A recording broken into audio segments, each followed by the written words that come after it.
To support the Innovative India mission, GUJCOST has set up 18 design labs in various engineering colleges and universities. With advanced technology resource, these design labs will create an environment for innovation and inspire students to work on innovative solutions for various prevailing issues. Good morning, Recently, the winners of this competition were awarded by Honorable Chief Minister of Gujarat, Shri Vijayabhai Rupani, in a virtual ceremony. GUJCOST.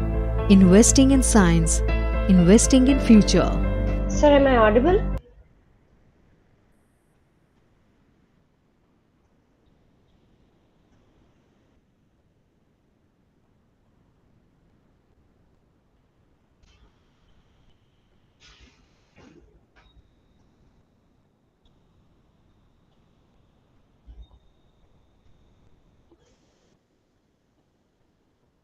Good morning, Datta sir.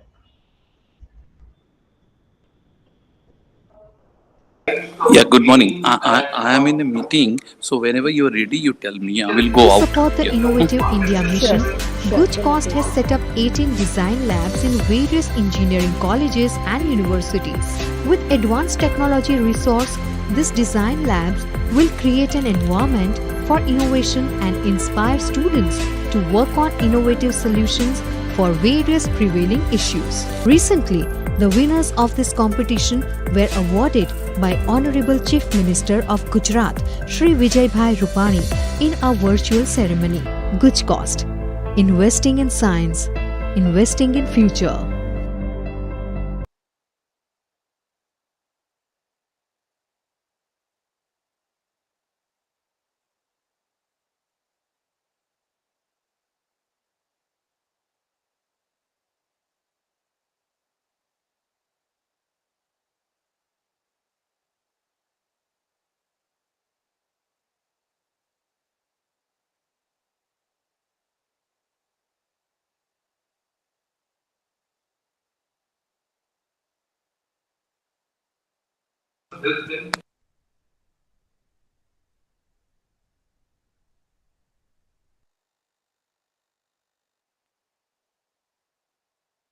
To support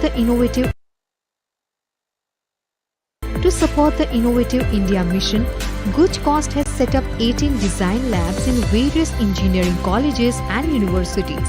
With advanced technology resource, these design labs will create an environment for innovation and inspire students to work on innovative solutions for various prevailing issues. Recently, the winners of this competition were awarded by Honorable Chief Minister of Gujarat, Shri Vijayabhai Rupani, in a virtual ceremony. GUJCOST. Investing in science, investing in future. To support the Innovative India mission, GUJCOST has set up 18 design labs in various engineering colleges and universities. With advanced technology resource, these design labs will create an environment for innovation and inspire students to work on innovative solutions for various prevailing issues. Recently, the winners of this competition were awarded by Honorable Chief Minister of Gujarat, Shri Vijayabhai Rupani, in a virtual ceremony. GUJCOST. Investing in science, investing in future. To support the Innovative India mission, GUJCOST has set up 18 design labs in various engineering colleges and universities. With advanced technology resource, these design labs will create an environment for innovation and inspire students to work on innovative solutions for various prevailing issues. Recently, the winners of this competition were awarded by Honorable Chief Minister of Gujarat, Shri Vijayabhai Rupani, in a virtual ceremony. GUJCOST. Investing in science, investing in future. To support the Innovative India mission, GUJCOST has set up 18 design labs in various engineering colleges and universities. With advanced technology resource, these design labs will create an environment for innovation and inspire students to work on innovative solutions for various prevailing issues. Recently, the winners of this competition were awarded by Honorable Chief Minister of Gujarat, Shri Vijayabhai Rupani, in a virtual ceremony. GUJCOST. Investing in science, investing in future. To support the Innovative India mission, GUJCOST has set up 18 design labs in various engineering colleges and universities. With advanced technology resource, these design labs will create an environment for innovation and inspire students to support the Innovative India mission. GUJCOST has set up 18 design labs in various engineering colleges and universities. With advanced technology resource, these design labs will create an environment for innovation and inspire students to work on innovative solutions for various prevailing issues. Recently, the winners of this competition were awarded by Honorable Chief Minister of Gujarat, Shri Vijayabhai Rupani, in a virtual ceremony. GUJCOST. Investing in science, investing in future. To support the Innovative India mission, GUJCOST has set up 18 design labs in various engineering colleges and universities. With advanced technology resource, these design labs will create an environment for innovation and inspire students to work on innovative solutions for various prevailing issues. Recently, the winners of this competition to support the Innovative India mission, GUJCOST has set up 18 design labs in various engineering colleges and universities. With advanced technology resource, these design labs will create an environment for innovation and inspire students to work on innovative solutions for various prevailing issues. Recently, the winners of this competition were awarded by Honorable Chief Minister of Gujarat, Shri Vijayabhai Rupani, in a virtual ceremony. GUJCOST. Investing in science, investing in future. To support the Innovative India mission, GUJCOST has set up 18 design labs in various engineering colleges and universities.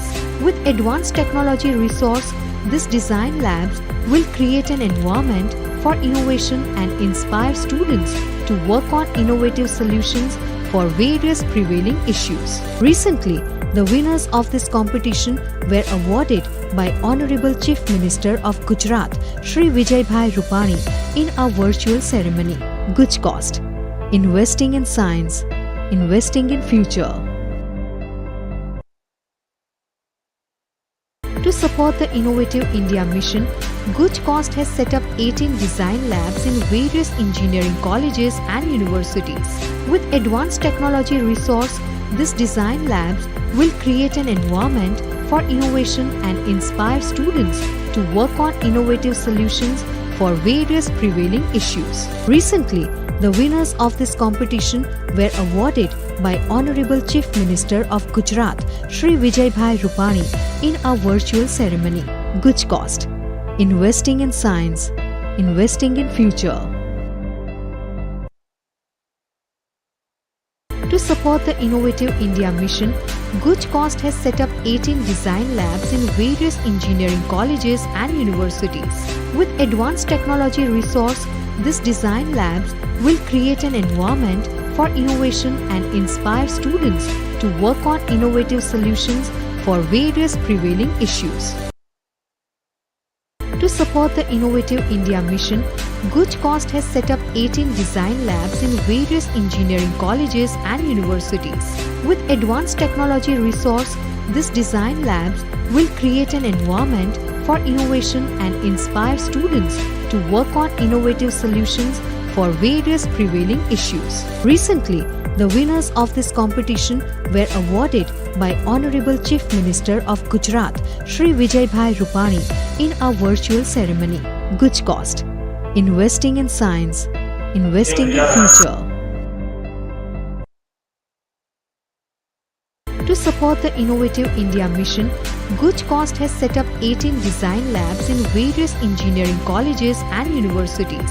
With advanced technology resource, these design labs will create an environment for innovation and inspire students to work on innovative morning, sir. solutions for various prevailing issues. Recently, the winners of this competition were awarded by Honorable Chief Minister of Gujarat, Shri Vijayabhai Rupani, in a virtual ceremony. GUJCOST. Investing in science, investing in future.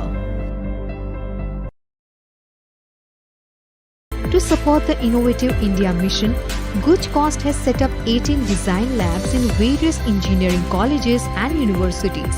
With advanced technology resource, these design labs will create an environment for innovation and inspire students to work on innovative solutions for various prevailing issues. Recently, the winners of this competition were awarded by Honorable Chief Minister of Gujarat, Shri Vijayabhai Rupani, in a virtual ceremony.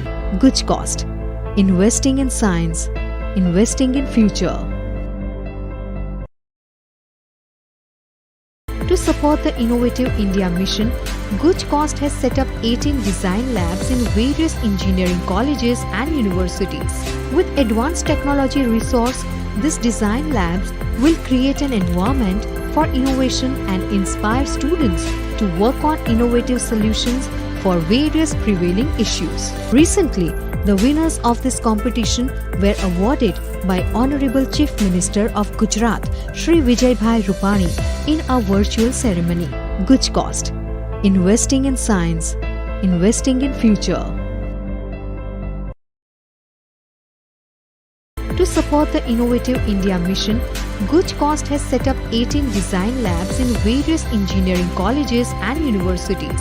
With advanced technology resource, these design labs will create an environment for innovation and inspire students to work on innovative solutions for various prevailing issues. Recently, the winners of this competition were awarded by Honorable Chief Minister of Gujarat, Shri Vijayabhai Rupani, in a virtual ceremony.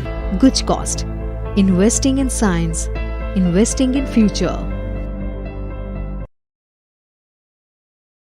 To support the Innovative India mission, GUJCOST has set up 18 design labs in various engineering colleges and universities.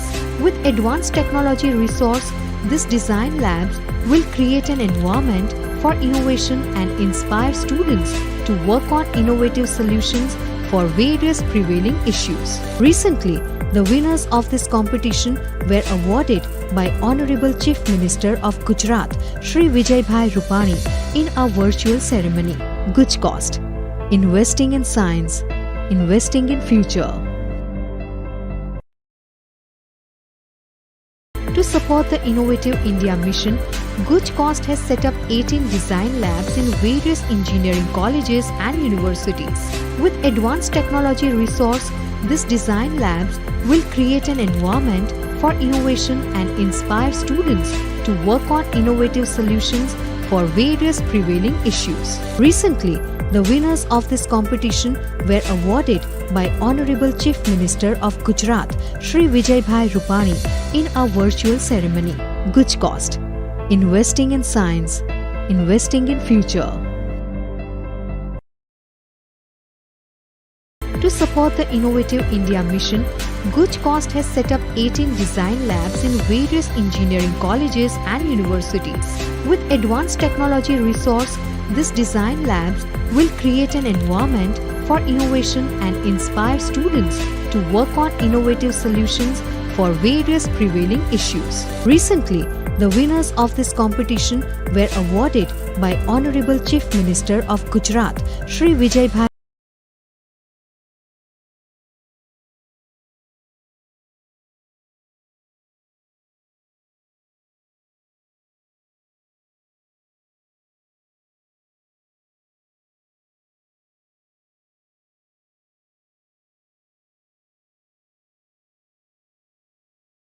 Sir. No problem. So with your kind permission, we can start. Yeah, please. Okay, sure. Thanks. So, very good morning and warm welcome to one and all. I, Dr. Payal Pandit, Scientific Officer R&D, welcome you all to this esteemed gathering of Vigyan Utsav. I wholeheartedly welcome our esteemed guests, my colleagues from GUJCOST and other SNT councils, CSC coordinators, and all the participants who have joined through Meet as well as the GUJCOST YouTube channel. The theme for this month is Future Technologies. So we thank DST Government of India for so carefully choosing these themes for all these year-long program. These themes are very relevant for planning out the direction of creating the future of our nation. So today we have assembled here to be a part of a very important theme, that is future technologies. We have very eminent and expert speakers for our today's session, and we have every hope that in this session it will go a long way to progress in the right direction at the right place. So with these words, I request Dr. Poonam Bhargav, Principal Scientific Officer, GUJCOST, to welcome our guests. Very good morning to everyone. Respected Dr. Dept sir, Advisor, Department of Science and Technology, Government of India. Respected Shri M. Nagarajan, IPS, Director of Higher Education, Government of Gujarat. Shri Dharmendra Sharma sir, Director, Gujarat Fiber Grid Network. Dr. Arpit Rana, Faculty, DIICT Gandhinagar, and Professor Dilip Malvankar sir, Director, IITH Gandhinagar. All the member secretaries and of the various state councils, our CSC coordinators. Ma'am, if you can keep the mic a bit closer, we are not able to hear clearly. Is it clear now?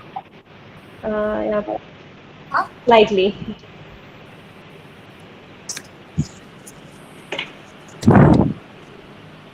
Yeah, I think now it will be clear. Yeah. Yeah. So I take this opportunity to welcome one and all on this occasion when the Vigyan Utsav is being celebrated across the country, and all our state councils are working under the able direction of Dr. Dept sir. Sir, you have been kind enough to give us time for your amidst your very busy schedule, and I welcome you and thank you for being kind enough to join us for this program on very important theme of future technologies.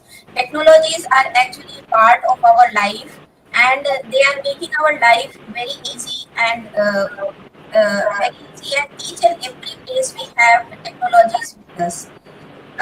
We have with us Sri M. Nagarajan sir. I welcome you, sir. And who else could be a better person to talk on the emerging technologies in higher education? We also have with us Sri Dharmendra Sharma sir. Welcome, sir. And we look forward for having your talk on the network for future technology. Welcome. I also welcome Dr. Arpit Rana sir, who will be taking us through the very important themes of artificial intelligence and machine learning technologies. And of course, we cannot actually think, but future technologies in healthcare sector we are more experienced in these COVID times. And Professor Dilip Malvankar will take us through that future technologies. We welcome you, sir.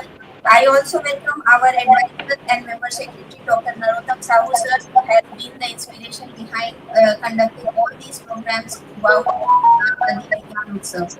With these words, I welcome one and all who have joined us, our teachers, our participants, our students who have joined us through the YouTube channel and spare time to be part of this particular program. So, welcome one and all, and we take this program forward with the lighting of the lamp. Thank you so much, ma'am. So I request Megha. So we begin our program with the traditional lamp lighting.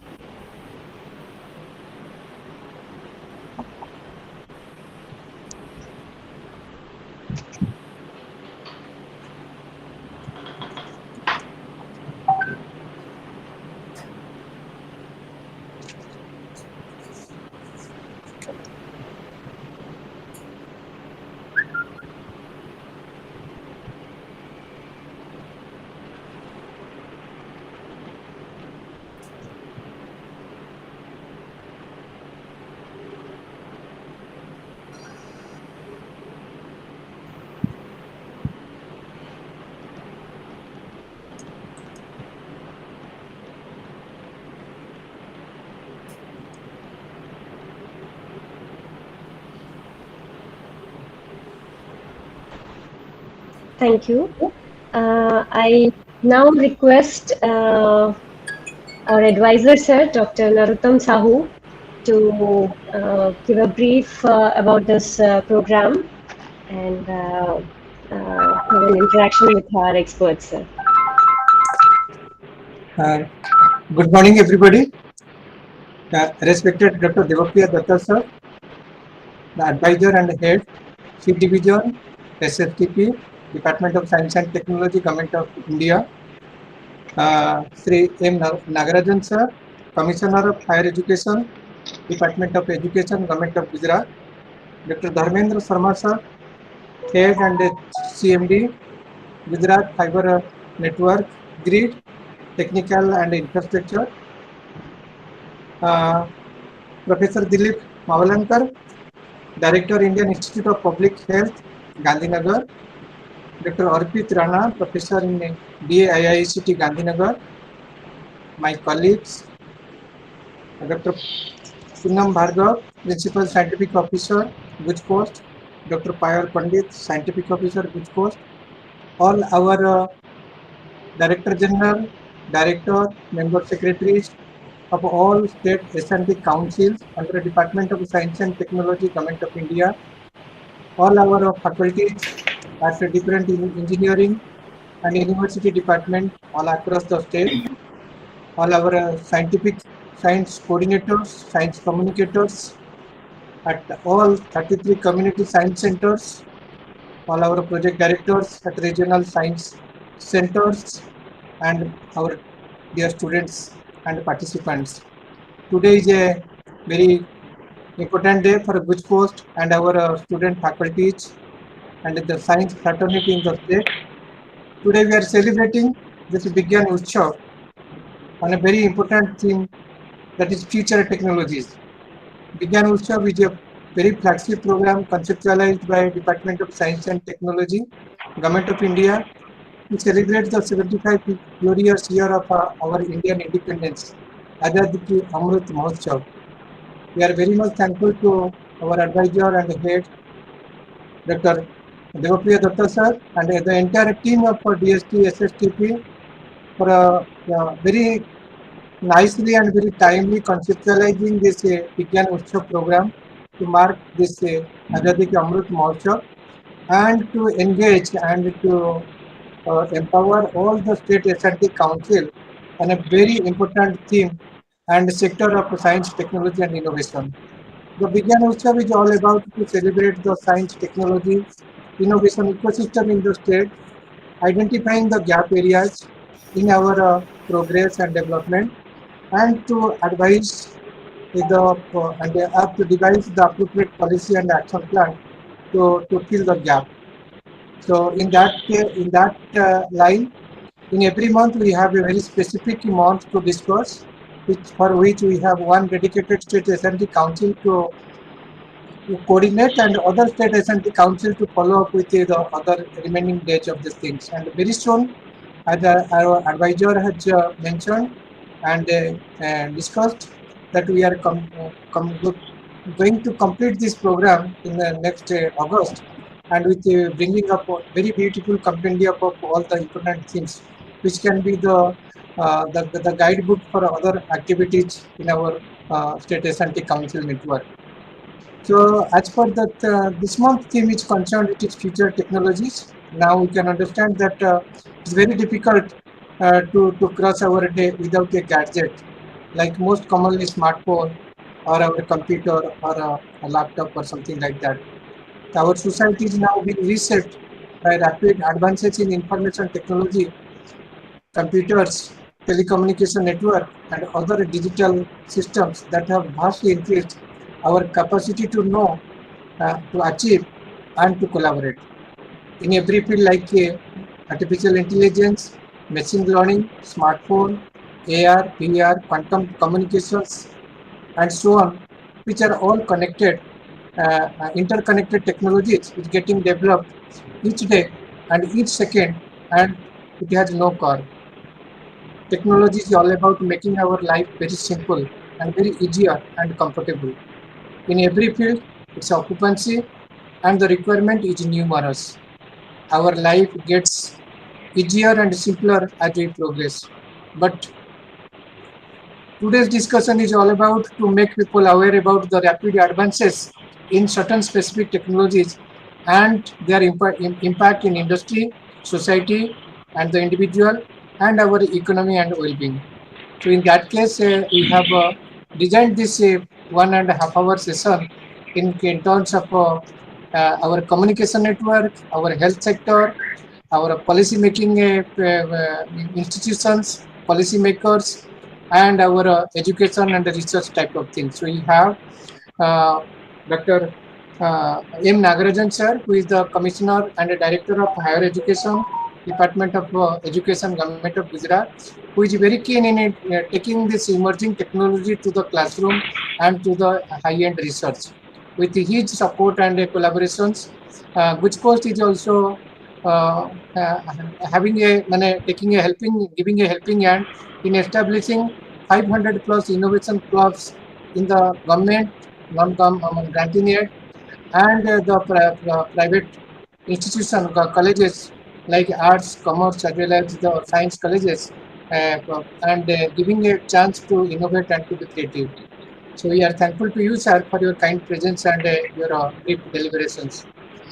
We have Dr. Devapriya Datta sir, who is advisor and our mentor for this state S&T Council, and under whose leadership this Vigyan Utsav program is going on very smoothly in every month, by every state S&T Council in a very different topics every month to discuss and to elaborate. So sir would be giving a very brief, giving opening remarks that how this technology things would be going to be our awareness module, our main concern for the future development planning as well as the implications. We have Dr. Dharmendra Sharma sir, who is the CMD of Fiber Grid, and who has a very keen role in establishing a very strong, foolproof networking in connecting all the villages in the state and the country. In fact, we will be listening from him how Gujarat is showing a way ahead in comparison to other states in designing and developing that very foolproof internet connectivity and a fiber network all across the country, all villages, all panchayat, talukas, and connecting to the headquarters in the state and the national territories. We are thankful to you, sir. We have Professor Dilip Mavalankar sir, who is the Director of Indian Institute of Public Health, who has had a very keen role, important role during this COVID time. How the health sector has been, surveillance has been taken care, and how the appropriate technologies has also very efficiently used. So now sir will be taking care of that health sector emergencies, how that can be handled by the technology and with the interventions of that type of action plan as well as the policy networks, policy frameworks also. We have Dr. Arpit Rana, who is talking about the most emerging AI and machine learning, how it will be paved the future, path of the future technology for our economic and inclusive growth and development. So all the sectors we are trying to cover, and still if any gray areas there, we'll be also having this common forum so that we can have a common discussion and prepare some sort of action plan which we can take as a follow-up program in our regular activities in the state, with the state government as well as the Government of India in the state S&T Council network. So with this word, I once again welcome all our distinguished guests and dignitaries, and I also welcome all the participant faculties, students, science communicators, our staffs, members at GUJCOST, RSC, CSC, and I also heartily welcome all the member secretaries, directors and director generals, scientific officers, all the participants from other state S&T councils. And as our network is concerned, together we can make a difference. Thank you. Thank you very much, sir. So now I request Dr. Devapriya Datta sir, Advisor, Department of Science and Technology, Government of India, and Head of the State S&T program for his opening remarks. As such, sir has been a very popular figure and he requires no introduction. He has been playing a very pivotal role in this year-long program. Sir, we thank you very much for always being kind enough to join our sessions and for your valuable inputs. So, we'd like to hear from you about this Yeah, program. thank you. Thank you, Dr. Pandit, and thank you, Dr. Sahu. I just, probably it started the fire, but I really congratulate you and all the colleagues from the State S&T Council's network to take the, the fire ahead, and the burning the fire over 9 months, almost 75% of our targeted year is not a mean job. I really congratulate all of you, and also the congratulate you to reach out to more than now 3 lakhs people online, who have attended, and at least can get a glimpse of that what this unique, the center and the state S&T collaboration mechanisms of the state S&T councils have done over these 50 plus years of their existence. The different S&T councils have been formed different times in these 50 plus years span, but have played an important role in these, the state and the center and the state collaborations in terms of the science and technology. And in its evolution journey, first of all, I also welcome the the eminent participants, the speakers, Dr. Sharma, Professor Mavalankar, Professor Dr. Rana, and Dr. Nagarajan to be kind enough to be a part, and taking this the fire ahead through this Vigyan Utsav. When we conceptualized the Vigyan Utsav, this is an extension of the the futuristic role the state S&T councils are going to play. The state S&T councils in their evolution journey, now currently we have decided that we will work towards the catalysis of the science, technology and innovation ecosystem of the country. So as a result, we identify that what are the main component of a science, technology and innovation ecosystem, because generally we use the word, but it's very the timely requirement that how to what are the components of that.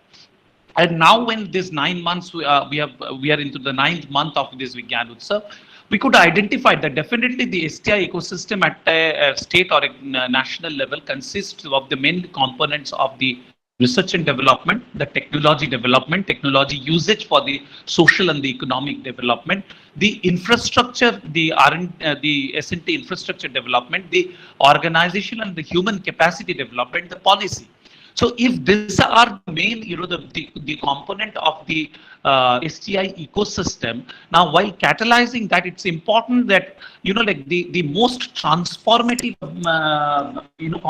component among the STI ecosystem is the technology. And we have over this, 9 months, we have seen that the different components of this technology, starting from the technology development, the local level technologies, also,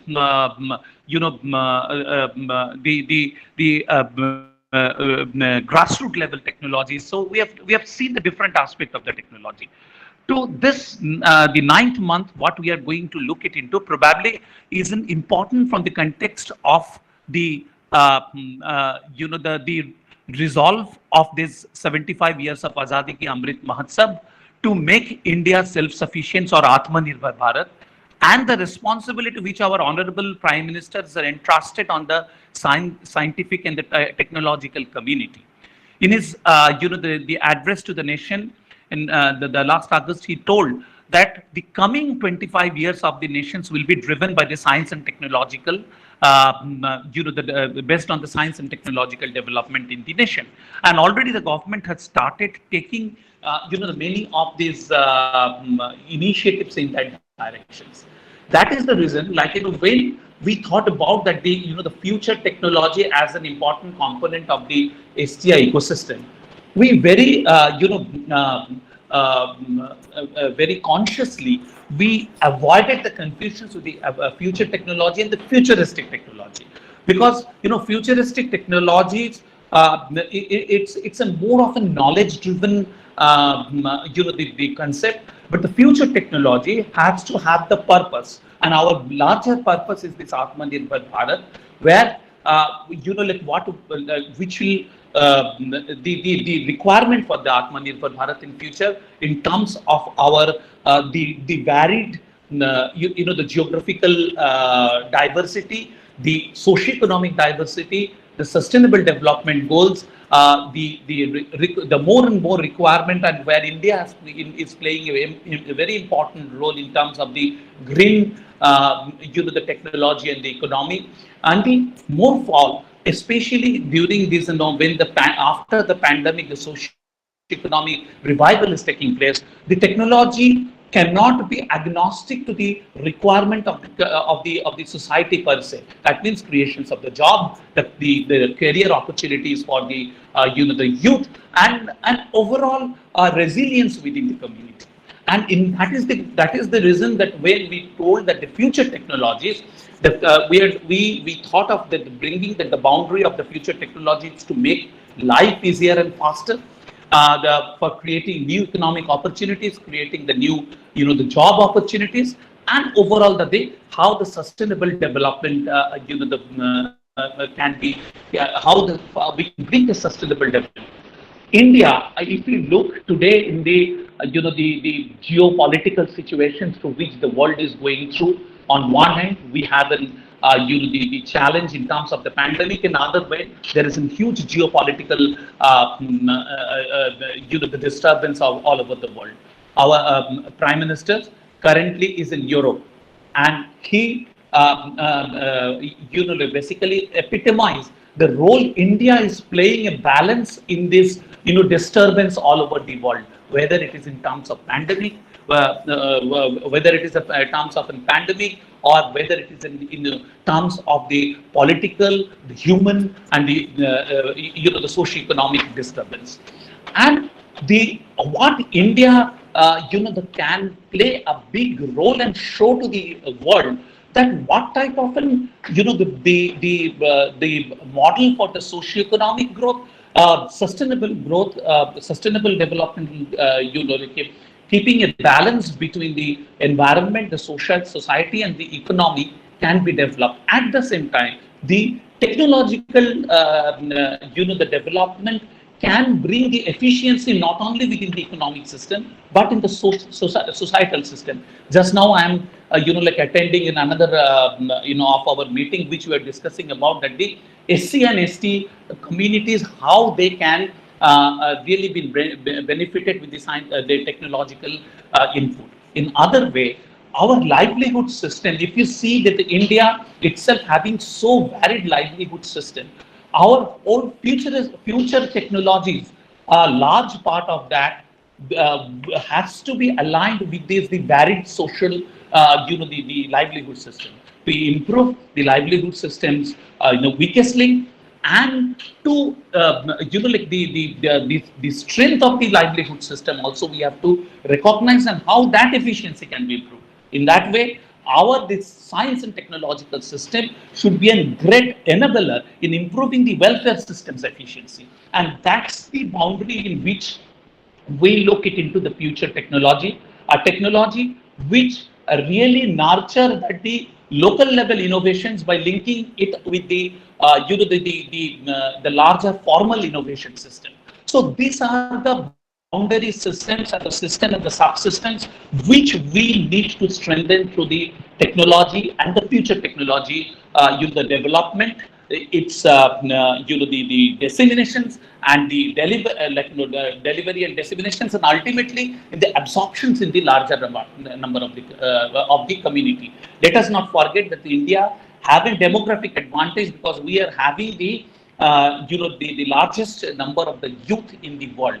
And so what India can develop itself because of our long historical the evolutions, at the core of which is the human welfare and the peace.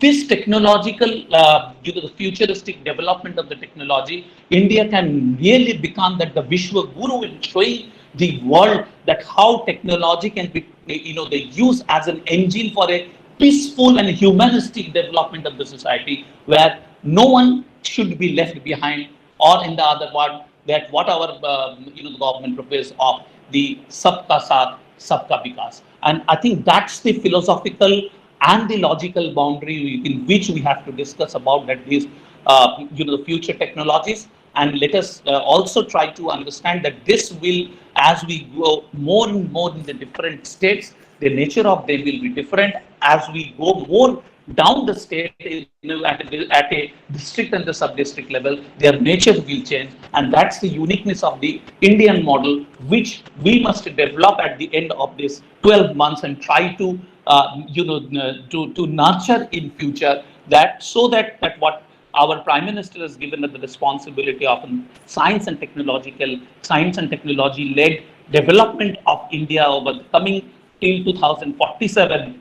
It includes the 80% of the populations of the nations also. We should be, we should bring the equity and the inclusiveness to the science, this futuristic technology, the future technologies, but not to be, like it shouldn't be looked at and they exclude the majority of our the citizens. So with this thought processes, I would really wish you that today's not only today's discussion, as you know, this Vigyan Utsav on this theme, every the different state and state councils will try to propagate and bring the stakeholders to discuss about, to bring out the commonality of this model and the diversity of the model, so that this uniqueness of the India model we can bring together. Thank you very much for giving me the opportunity, and all the best, Dr. Saab.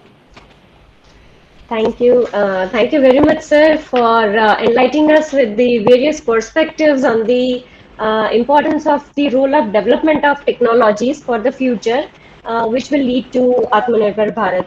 Thank you so much, sir, for your valuable time and your inputs for this session. We have Dr. Sahu, Dr. Sahu, as you know, I am within another meeting, so I will, sir. I will really excuse no, me. No, sir. Thank you so much, sir, for your time and for your input, sir. Thank you so much. Thank you, sir. Sir, next speaker is Shri M. Nagarajan, sir, IAS, Director of Higher Education, Government of Gujarat. He firmly believes that technology can be a game changer if applied rightly. Having extensive experience in government in various profiles and departments ranging from operations to finance and general administration, today we request sir to give a brief address on the scope of emerging technologies in higher education. Sir. Thank you very much for this opportunity. I'm very glad to be here in this Vigyan Mahotsav, and where the theme is about future technologies. My dear respected fellow speakers, Dept Priyaji, and other speakers from various institutions, and my dear Sahuji and his team, Dr. Payal, Dr. Poonam, and the entire team of GUJCOST, and my young students who have joined on various platforms, including YouTube. Today is a very important occasion for us, because we are talking about emerging technologies from the perspective of applying it to the society. Whenever GUJCOST is taking up some activity, there is always a relevance of how it is connected to the people. And developing a scientific temper has already been enshrined in our constitution. It is in the fundamental duties. Our constitution has said that every citizen of the country should develop a scientific temper. So when we talk about scientific temper, it is not just science and technology, but to apply it properly, appropriately, and have a very rational and logical approach in our day-to-day life. And GUJCOST is tasked with this idea of taking science and technology to the masses, to all categories of people, and to across all the places of Gujarat. And this Vigyan Utsav should be viewed from that perspective, that how can we make science and technology work for the common man of India, work for the marginalized people, work for the tribals, work for the poor people, and work for people who are deprived of opportunities. The community science centers, which are supported and organized by the GUJCOST, and also the regional science centers are coming up as a big action point for convening people on the topic of science and technology. When we are talking about future technologies, sometimes I feel it is not future technology because we are already experiencing it. So it was called as emerging technology also, and in many sectors, many technologies have already emerged to some level of maturity. So there is a future and there are technologies, and they are going to evolve both together. That is the summary that we can derive.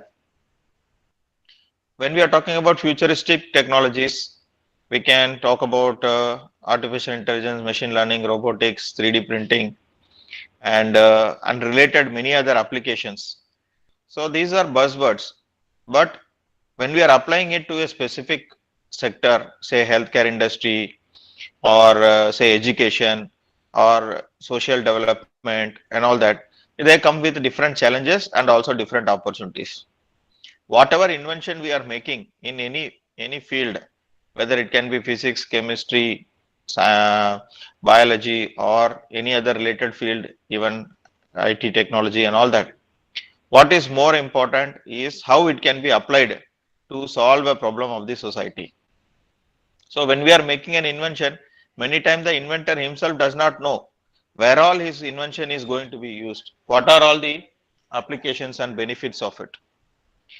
For example, the invention of titanium, which is a metal which is stronger than steel but lighter than aluminum, which was very much suited for the aviation industry to make aeroplanes, because we need to make heavy objects fly with a lot of strength. But when the same titanium was utilized to create the blade foot for people who did not have or who have amputated their legs, they could run as fast as the normal person who has 2 feet properly. So suddenly a disability or a challenge could be overcome with the support of some technological method, and this person life was transformed. A person who was bound to wheelchair, who had difficulty even to move around, is now able to participate in a 100-meter competition with a normal human being. That is the right application of technology for human development. And we also have to create opportunities for young youth and children who are residing in various districts of Gujarat to create their own innovations. And we have to create them. We have to create them opportunities for uh, working on their new technologies and ideas. Sorry. Yes. So, with the cooperation of GUJCOST, the Higher Education Commissionerate has come up with a project called Innovation Club, where we are working with GUJCOST to create a innovative mindset for all the art, science, and commerce students across 500 colleges of Gujarat. They are present in every taluka and every district of Gujarat. Many times, the student after finishing their class 12, and if they are not in the scientific stream or technological engineering stream or pharma or things, they feel that they are away from technology. But we have to, we all know that technology is there in our daily life. Everything you touch, including the mobile phone, the technology of video conference, the YouTube, our automatic doors and other things, all places we are having application of technology. So in this sense, we have to create opportunities for the youth to innovate. So this Innovation Club project provides opportunity for the local youth to work on their local problems using the emerging and future technologies. Here, GUJCOST and Commissioner of Higher Education, Education Department, we have created kits for the STEM training, robotic kit, do-it-yourself kit on various subjects, on agriculture, on space, on mechanical and other topics. And these kits are available to the college students to work on their problems. So this is one way of taking technology to the masses and make it very useful. When I'm talking about technology in higher education, we have introduced online and digital learning because of the COVID challenge. We have online classes across all the colleges when there was a lockdown. Now, fortunately, the physical classes have resumed. Still, a lot of work is being done online. So, these kind of technologies have helped us in that.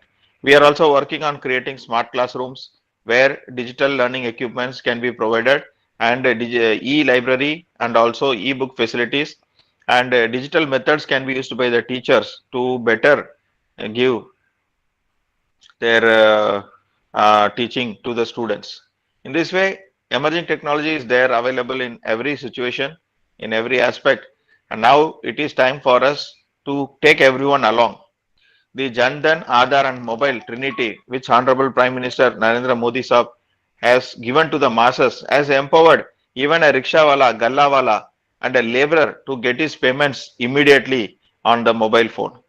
These kind of revolutions will increase the pace of development in our country, reduce the inequalities, and make everyone participate in this development journey. And of course, supported by these technologies. This Vigyan Utsav is another effort supported by Government of India, the Science and Technology Department, Gujarat Government Science and Technology Department, GUJCOST, and all of us together have to make this program a grand success. I wish this program a grand success in achieving the real objectives of taking science to the masses. Thank you very much for having me here and giving me this opportunity. Thank you so much, sir. Thank you very much, sir. So please. It's a real pleasure, sir, to have you and to work with you and Commission of Higher Education. So our infrastructure is there, but you are the real policy makers and real change makers. So with your interventions, so we can do something for the society and for the community. Thank you so much for your kind. Okay, thank you, thank you. Yeah, thank you so much, sir. You really Thank presented very befitting and real examples of on identifying the right applications for the technologies which can lead to a better future. So your talk will definitely inspire one and many. Thank you so much, sir. Thank you very much. Kindly allow me to log out. Sure, sir. Thank you so much. So next we have with us Shri Dharmender Sharma, ITS, Head Director, Technical and Infrastructure of Gujarat Fiber Grid. Let me tell you, Gujarat Fiber Grid is an initiative which has, in which around 18,000 kilometers of fiber under the BharatNet 2 initiative has been deployed in Gujarat in a record time of 10 months. So we appreciate the efforts of Gujarat Fiber Grid, and we request sir to for his talk on preparing the network for future technologies. Sir. धन्यवाद doctor पायल पंडित इतने अच्छे समारोह संचालन के लिए। धन्यवाद नरोत्तम साहू साहब, आपने मुझे अवसर दिया। मैं बोलने का शौकीन हूँ और आपने मुझे मंच और श्रोता दिए, बहुत बहुत धन्यवाद। और मैं माननीय एम नागराजन साहब के बहुत बहुमूल्य विचारों से लाभान्वित हुआ और डॉक्टर देवप्रिय दत्ता जी के बहुमूल्य विचारों ने मुझे काफ़ी विजन दिया और अब उन्हीं की बातों को मैं आगे बढ़ाऊंगा। मेरा विषय है preparing the network for future technologies. विज्ञान उत्सव, तो उत्सव मना रहे हम विज्ञान के विकास का। और विज्ञान का विकास जो है, जैसा कि मेरे पूर्व वक्ताओं ने भी बोला कि जो पिछड़े हैं, कॉमन लोग हैं, ट्राइबल पीपल हैं, डिप्राइव्ड हैं, ये उनके लिए ज्यादा महत्व रखता है। आज अगर अपन बात करें तो जरूरतमंद कहां पर हैं? अगर ज्यादातर जरूरतमंद तो पाएंगे कि शिक्षा के क्षेत्र में ज्यादा जरूरतमंद ग्रामीण क्षेत्र में है। अगर हम अच्छी स्वास्थ्य सेवाओं से वंचित लोगों की गणना करें तो वो भी ग्रामीण क्षेत्रों में है। इसी प्रकार अच्छा मनोरंजन, अच्छा व्यापार की संभावनाएं, वो वंचित जो वर्ग है that exist in rural area। अब अगर अपन बात करें कि वो कनेक्टेड है कि नहीं है, तो हम देखते हैं कि जो डिजिटल डिवाइड है, वो डिवाइड अर्बन और रूरल के बीच में विरोधाभासी डिवाइड है। अर्थात कि जहां पे जरूरत है डिजिटल कम्युनिकेशन की ज्यादा, ताकि ई हेल्थ, ई एजुकेशन, ई एंटरटेनमेंट, ई एग्रीकल्चर, ये सारी चीजें, ये सारे सपने साकार हो सकें। वो क्षेत्र ग्रामीण, और वहीं पर ही अभी नेटवर्क की जो दिक्कत है वो सामने आ रही थी, और उसी को एड्रेस करने के लिए एक बहुत बड़ा विजनरी एक प्रोजेक्ट डिजाइन किया गया, जिसको शुरू में नोफन बोलते थे और अभी जिसे भारत नेट नेटवर्क कहते हैं। तो ये एक सॉल्यूशन है जो कि सामने आया इस डिजिटल डिवाइड को कम करने के लिए। अगर ये भरपाई हो जाती है, ये डिवीजन अगर खत्म हो जाता है, तो समान रूप से जो अर्बन में टेक्नोलॉजी अवेलेबल है, ट्रांसमिशन टेक्नोलॉजी, कम्युनिकेशन टेक्नोलॉजी जो अर्बन में अवेलेबल है, वही की वही रूरल में भी अवेलेबल हो जाएगी। अब आते हैं कि फ्यूचर टेक्नोलॉजीज के लिए नेटवर्क तैयारी करनी है तो किन किन बातों का हमें ध्यान रखना होगा। तो नेटवर्क जो तैयार करना होता है वो नेटवर्क आवश्यकता के अनुरूप होता है। नेटवर्क कॉपर से भी बनाया जा सकता है, नेटवर्क कोएक्शियल केबल से भी बनाया जा सकता है, नेटवर्क सैटेलाइट की मदद से भी बनाया जा सकता है, नेटवर्क ऑप्टिकल फाइबर, एरियल या अंडरग्राउंड की मदद से भी बनाया जा सकता है। और आज के दिनों में एक नवीनतम टेक्नोलॉजी ने पदार्पण किया है जिसे फ्री ऑप्टिक सिस्टम कहते हैं। यानी जो गति, जो गुणवत्ता ओएफसी में अंडरग्राउंड या एरियल केबल के माध्यम से मिल रही थी लेजर की मदद से, वही की वही गुणवत्ता, वही की वही स्पीड अब फ्री ऑप्टिक सिस्टम, स्पेस में वो लेजर वेव्स ट्रेवल करेंगी बिना केबल की मदद से, और उसमें वही गुणवत्ता और वही स्पीड अब हमें मिलने को संभव होगी। ये आज विकल्प है, मैं जो बता रहा हूं आपको, ये विकल्प है हमारे सामने। अब इनका हमें चयन करना होगा। किस आधार पर चयन करना होगा? हमारे पास में बजट कितना है, नंबर 1। हमारी स्पीड की आवश्यकता कितनी है, नंबर 2। हमें किस हद तक की अवेलेबिलिटी, आज अगर आप, मैं एग्जांपल देता हूं, सपोज करें कि ई हेल्थ के क्षेत्र में आज ट्रांसमिशन मीडिया की आवश्यकता है। कोई रिमोट में बैठे सर्जन एक गांव में कोई सर्जरी ऑपरेट कर रहे हैं, तो वहां पे उनको अवेलेबिलिटी में 99.9999 भी वो नहीं चलेगा, वहां चाहिए अवेलेबिलिटी 100%। तो हमें ऐसा नेटवर्क डिजाइन करना पड़ेगा जिसमें स्टैंड बाय अवेलेबल हो। अब अगर स्टैंड बाय की बात करें तो स्टैंड बाय स्पेस डाइवर्सिटी, यानी 2 भिन्न हाइट्स पर एंटीना लगे हुए, ये आरएफ में स्टैंड बाय अवेलेबल होता है। इक्विपमेंट खुद हॉट स्टैंड बाय के साथ लगाया जा सकता है 1+1। अगर हम मीडिया स्टैंड बाय की बात करें तो अगर एरियल से ओएफसी से अगर हमने कनेक्टिविटी दी है तो रेडियो बैकअप हो सकता है, अंडरग्राउंड ओएफसी से दी है तो भी रेडियो बैकअप हो सकता है, या एफओएस बैकअप हो सकता है। तो ये तैयारियां, preparing the network for future technologies, ये तैयारियां हमें करनी होंगी। इन सारी बातों को मद्देनजर, इन सब आवश्यकताओं को मद्देनजर रखते हुए, ताकि IoT, internet of things, 5G जो आज बहुत प्रचलित शब्द हैं, ये शहरों तक सीमित नहीं रहे, ये गांवों में भी पदार्पण करें, इनका गांवों में भी उपयोग शुरू हो। अब आता है कि क्या क्या फायदे अगर अच्छी टेक्नोलॉजी अपन ने यूज ली। तो जैसा मेरे पूर्व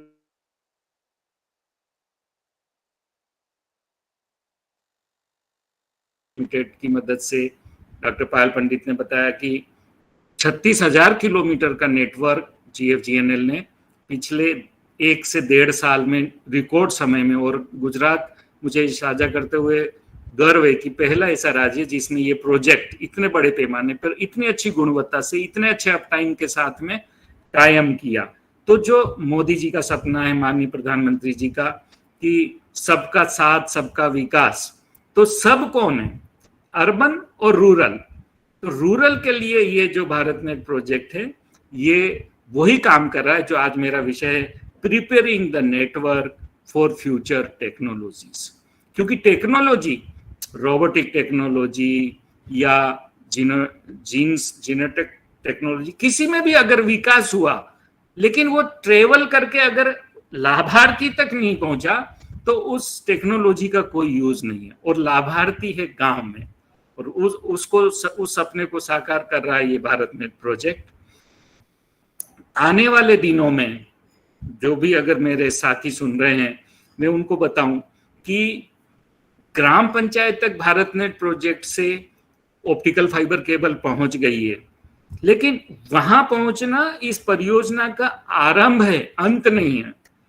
वहां से अस्पताल, वहां से स्कूल, वहां से आंगनवाड़ी, वहां से अदालत, वहां से दफ्तर, वो जो कनेक्टिविटी पहुंचानी है, उसके लिए ग्राम पंचायत अब खाली सरपंच के बैठने की जगह नहीं रहेगी। आने वाले दिनों में ग्राम पंचायत एक डिजिटल एक्सचेंज, मतलब सूचना के आदान प्रदान का एक बड़ा केंद्र बनेगा। जो टेलीफोन एक्सचेंज अपन एक जमाने में सुना करते थे BSNL के, वैसा वो ग्राम पंचायत का कमरा होगा एक, और वो IT का रूम होगा वहां पे, और वहां पे सारे जो ई-हेल्थ, ई-एजुकेशन, इनकी मशीनों का वहां पे इंस्टॉलेशन होगा। तो मेरी अपील है, अगर जो भी नीति निर्माता अगर समारोह में है, कि आने वाले दिनों में अगर बिल्डिंग का डिजाइन फाइनल किया जाए तो future technologies preparing the network, उसके लिए एक IT रूम का प्रोविजन जरूर रखे वो लोग। और बजट का तो I am very happy to share that हमारे जो MDGFGNL है, उन्होंने बजट के लिए कोई कंस्टेंट आने ही नहीं दिया। उसकी मदद से हम लोग ये जो बैंडविड्थ 100 MB और अप टू 1 GB है, वो अभी स्कूल्स में, वो अस्पतालों में वो काम शुरू भी हो गया, सिस्मोलॉजी सेंटर्स में। आप देखेंगे कि गुजरात का गांव आने वाले 5 साल में वो किसी भी विकसित देश, फ्यूचर टेक्नोलॉजी जैसा अभी बताया कि फ्यूचर टेक्नोलॉजी नहीं है, इमर्जिंग टेक्नोलॉजी है, वो टेक्नोलॉजी है, और भारत उसमें ऑलरेडी एंटर कर चुका उस एरा में। आने वाले 5 सालों में इस तैयारी को देखते हुए, इस प्रोग्रेस को देखते हुए, यूरोप या विकसित देश के समकक्ष हमारा गांव होगा। इन्हीं शब्दों के साथ में मैं अपनी बात को विराम देता हूं। धन्यवाद साहू साहब, और धन्यवाद doctor Payal Pandit, and thank you very much. मैं दिल्ली में हूं, मेरा इसके बाद एक मीटिंग था जो थोड़ा स्थगित करके मैंने एडजस्ट किया है, तो मैं आपसे विदा लूंगा। लॉग आउट करने की मुझे भी इजाजत दीजिएगा। धन्यवाद साहब साहब, thank you very much. Thank you so much, sir. Thank you so much. Your presence has made a difference actually, because you have given that success story which can be believed at first. Science सबसे बोलता है कि science is seeing is believing.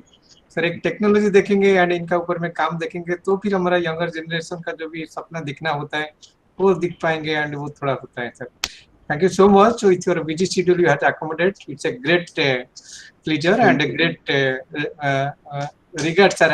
We express our sincere thanks and regard to you. Thank you, sir. Thank you, sir. Kindly permit Thank you me so much, also sir. to log Please, out. sir. Please, sir. Please, sir.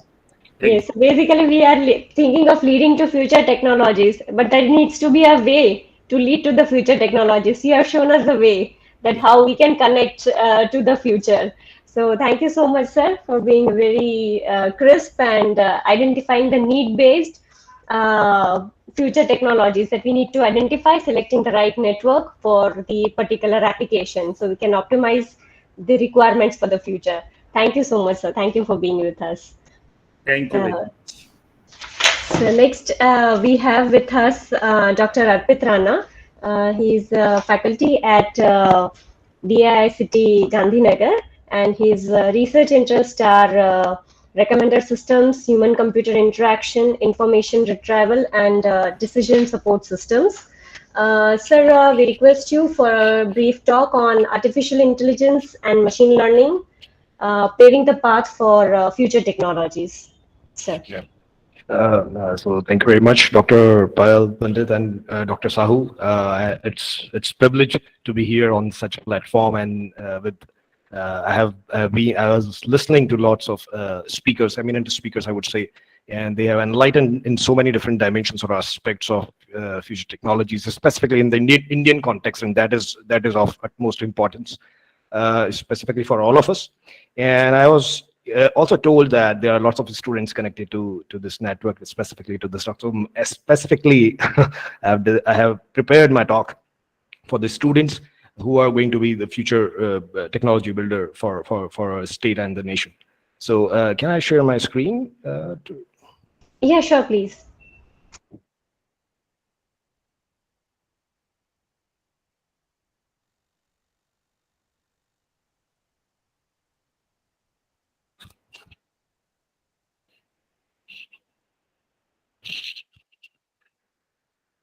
Is it visible now? Yeah. Okay. So we all are aware of artificial intelligence and machine learning all the time. These are, as the previous speaker said, that these are the buzzwords nowadays. Basically, what exactly an artificial intelligence is, from the perspective of all the students who are basically connected and recently listening to this. I would start with the basic definition of intelligent systems. Whoever is working on this particular domain, what exactly is intelligent system? You see, from the very basic definition, very basic perspective. What exactly we do is, whoever is working in the field of artificial intelligence, they all have only one target, one goal.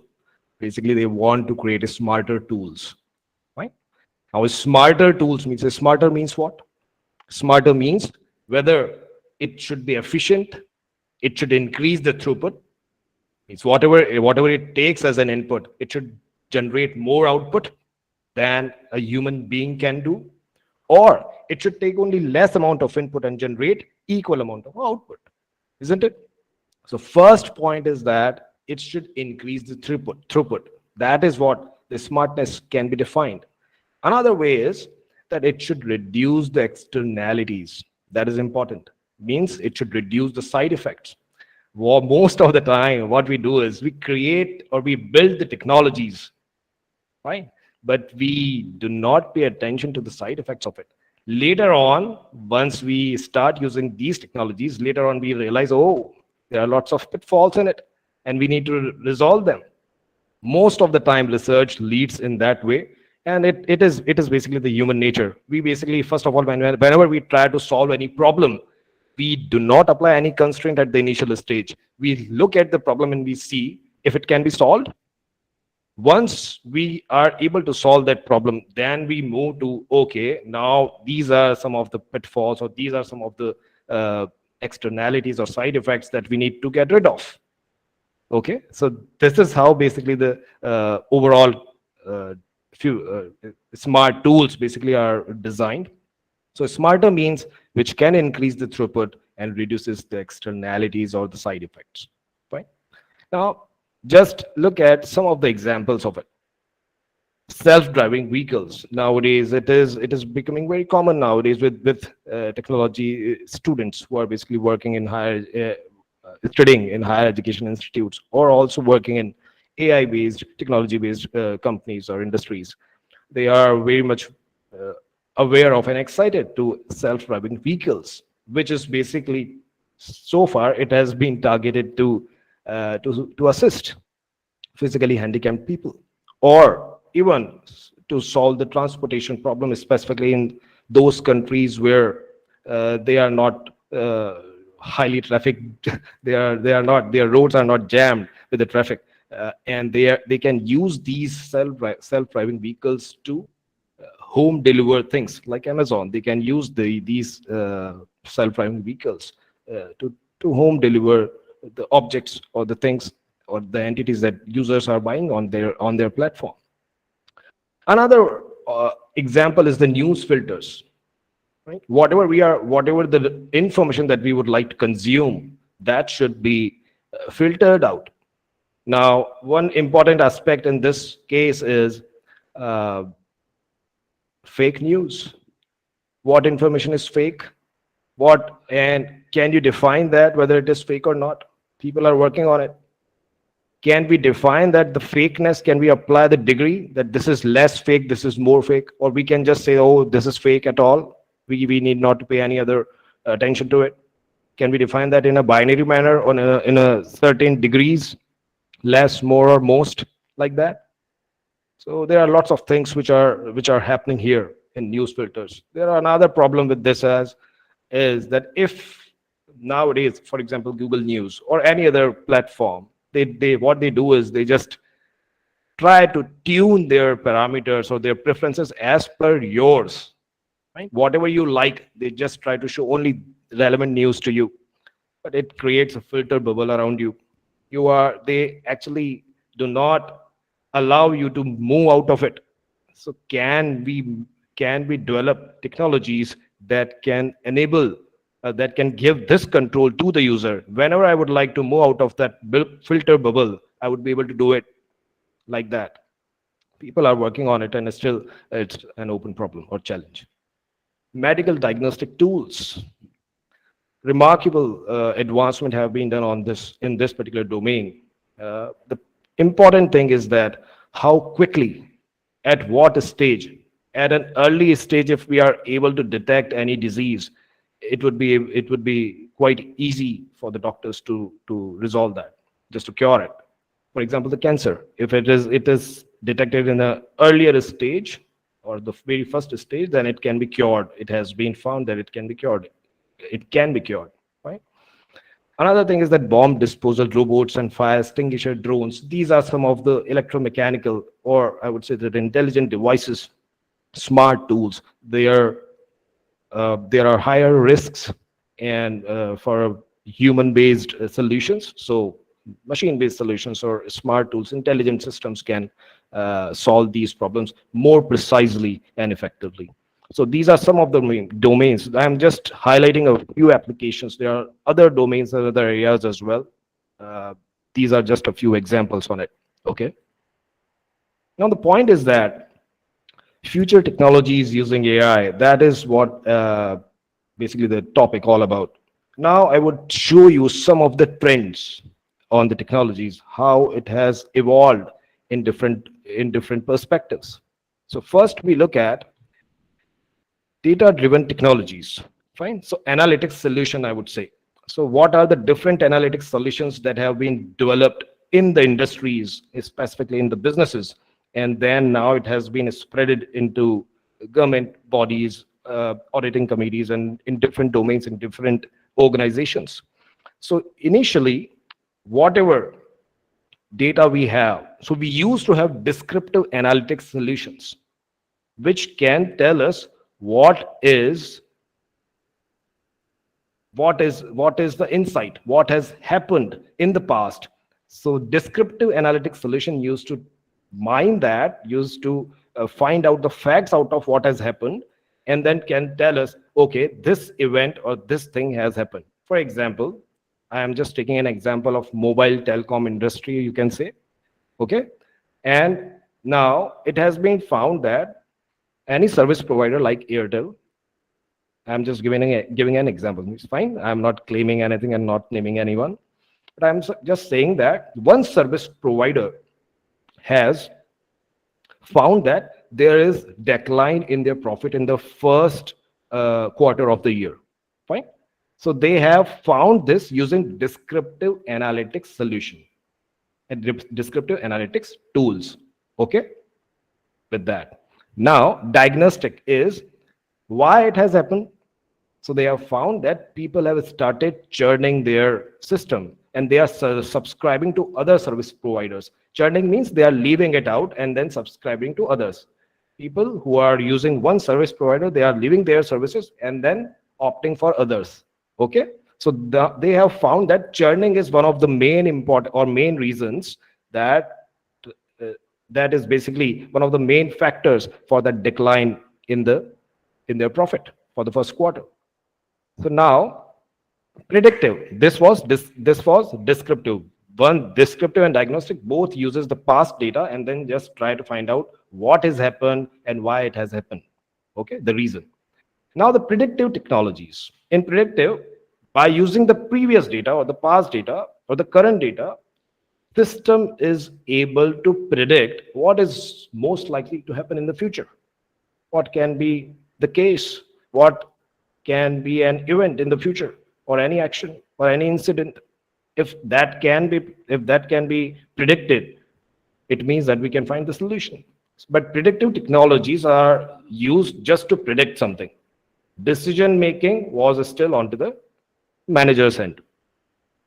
Then third category, that is prescriptive. We are basically working with this nowadays. Predictive and prescriptive both, but now we need to move on to the prescriptive technologies, prescriptive data analytic solutions, where system can assist the decision maker by recommending the actions just to affect whatever outcomes predictive analytic solutions has come up with.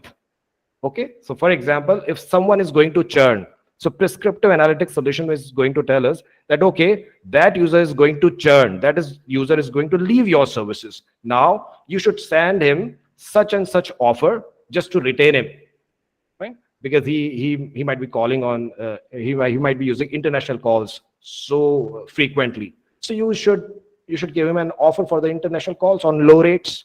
Probably you would be able to retain him. It's like that only.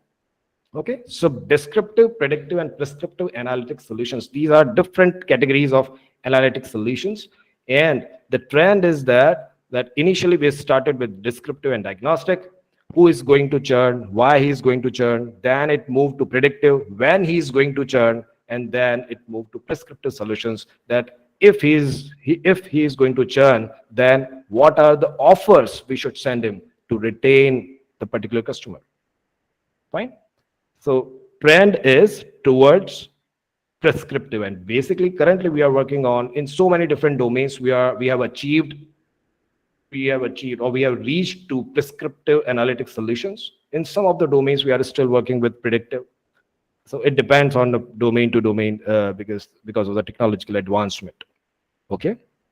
Another example for this data-driven technology solution from the perspective and specifically in India is that is one of the biggest problems for Amazon and all the online marketplaces is COD, cash on delivery problem, or RTO, return to origin. What they do is they just purchase some of the items online, and then they say, okay, when the item is going to be delivered, they say to the person, the delivery man, no, I don't want it, or they just cancel their order. That leads to lots of I mean to say that millions of rupees of loss to the company who is basically delivering that.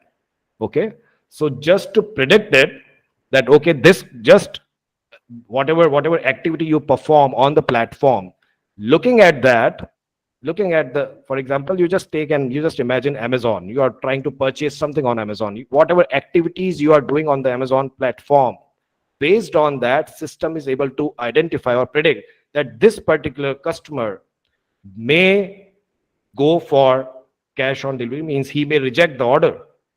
So that system, that platform is going to disable cash on delivery option at the same time. You see? So such type of predictive and prescriptive technological solutions have been achieved, means that particular accuracy have been achieved so far. You see, just by tracing your activities on few seconds, system is able to find out that, oh, he is going to churn or he is going to reject the order in between. So that sort of things are quite interesting in our perspective, specifically in Indian domain. Another trend is specifically for intelligent systems, specifically the focus I am talking about. Initially, we used to have focus on accuracy. That system needs to be accurate. If it is predicting something, it needs to be accurate enough. That was just the goal. We were quite constrained, conservative at that point in time. Now technology, with the technological advancement, we have shifted our attention to satisfaction, user satisfaction and user satisfaction. What are the different human factors of perception that is basically incorporating, or that is basically informing the user satisfaction? What are those? For example, I'm just giving you an example. Whatever mobile application you are using nowadays, almost all of those applications are recommendations, are systems which are tracing your preferences, and then based on that they are giving you some suggestions. Okay, so the satisfaction is, if you are using any Netflix, for example, so whatever movie you would like to watch, if that is quite popular, if that is quite popular for you, would you think that such a system which is recommending you the very popular movie, would you think that such a system is useful? If something is quite popular, it is quite obvious. You don't want such a suggestion. So though it is correct, it is accurate, but still it is not satisfying you. Why? Because there is no surprise element in it. There is nothing like such a feeling in you that, oh, I could not find out it without using this application. And that's why this application is useful to me. It has helped me to find out something that I would not have found out on my own. You see? So surprise, we call it serendipity. Now the problem is these elements, these human factors like surprise, unexpectedness, novelty, curiosity, all of these are psychological terms. It has emotional dimension into it, and they are not easily quantified. That's why this direction of research is open. If computer scientists, people from psychology, human psychology specifically, if they can join together, these are some of the aspects that can be quantified, that can be formulated. And if these can be formulated, such services or such systems can work better in a more effective and efficient manner. Fine. So this second dimension where user satisfaction is still open for research, and we need to focus on this second dimension. Another one is, which is nowadays very, very important, specifically in India. After in 2019, our government has introduced Public Data Protection Regulation Bill. So after that bill, now it is quite important that all of these automated systems which are helping us to make the decisions, these systems need to be trustworthy. They need to be fair. They need to be accountable. They need to be transparent. They need to have some explanations. If I want why something has been recommended to me, or why you are making such a decision on my behalf, I would be able to question that, contest that. I would be able to find the explanation for it. These are some of the things which are very much required and applicable specifically in India now. In 2016, GDPR, General Data Protection Regulation, was introduced in Europe. After that, in India, in 2019, this PBR, Public Data Protection Bill, was introduced. And after that, these trustworthy systems, these AI solutions need to be trustworthy. Responsible AI, we use another term for it: responsible AI, trustworthy AI, transparent and accountable systems, fairness. There should not be any bias in such type of applications. So all of these things are very much required. Okay, so this dimension number 2, that is satisfaction. There is emotional dimension into it, and that's why it is still open for research. Trustworthy AI, if we are going to have support from the government, that which is available there. So if we have enough funding on this particular area, it is going to be the future. Right? All of these automated applications and systems, they need to be responsible for what they are doing. Okay. Another thing is, this trend is moving from accuracy to user satisfaction than to trustworthiness. Another point, this is the second last slide I am talking about, narrow AI versus AGI.